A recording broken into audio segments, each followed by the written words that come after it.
Hello बच्चों, कैसे हो? आज मैं आपको हाथी और चूहा की कहानी सुनाऊंगी। तो ठीक है, तो चलिए स्टार्ट करते हैं। हाथी और चूहा। एक राज्य में एक राजा का शासन था। हर सप्ताह पूरी शानो शौकत से नगर में उसका जुलूस निकला करता था, जहाँ प्रजा उसके दर्शन किया करती थी। एक दिन एक नन्हा चूहा उसी राजमार्ग के किनारे किनारे कहीं जा रहा था, जहाँ राजा का जुलूस निकलने वाला था। वह चूहा था तो छोटा सा, मगर उसका घमंड बहुत बड़ा था और वह खुद को सर्वश्रेष्ठ और महान समझता था।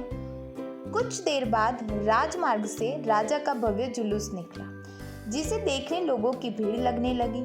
राजा अपने पूरे दलबल के साथ था। उसके सैनिक उसे घेरे हुए थे, कई मंत्री और अनुचर उसके पीछे थे। वह एक विशाल शाही हाथी पर सवार था। हाथी शाही था, इसलिए उसे भव्यता से सजाया गया था और उसकी शान भी देखते बनते थी। जुलूस में हाथी के साथ एक शाही बिल्ली और एक कुत्ता भी थे। राजा का जुलूस देखने को उमड़ी भीड़ राजा के साथ साथ उसके शाही हाथी की भी प्रशंसा कर रही थी। यह सुनकर घमंडी चूहे को बहुत बुरा लगा।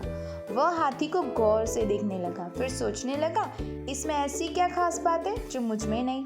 मैं भी उस जैसा ही हूँ। मेरे पास भी 2 आंखें, 2 कान, 1 नाक और 4 पैर है। फिर उसकी इतनी प्रशंसा क्यों? उसके विशाल शरीर के कारण, लंबी सूंड के कारण, छोटी छोटी आंखों के कारण या जुरीदार चमड़ी के कारण? किस कारण? एक बार तुम लोग मुझे देख लो, उस हाथी को भूल जाओगे। मैं हाथी से ज्यादा महान हूँ। चूहा ये सब सोच ही रहा था कि शाही बिल्ली की नजर उस पर पड़ गई और उसकी लार टपक गई।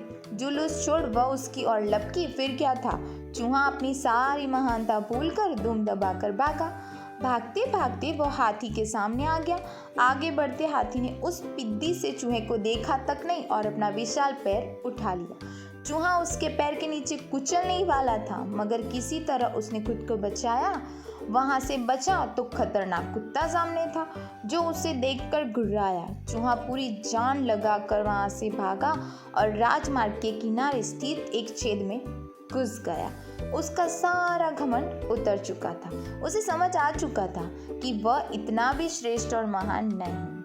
सीख: किसी से मात्र रूप रंग की समानता हमें महान नहीं बनाती, महान हमारे गुण और कार्य बनाते हैं।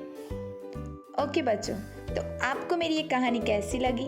अगर आपको ये कहानी अच्छी लगी तो लाइक कीजिए, शेयर कीजिए और सब्सक्राइब भी कर दीजिए। थैंक यू बच्चों। अब हम अगली नई कहानी के साथ मिलेंगे।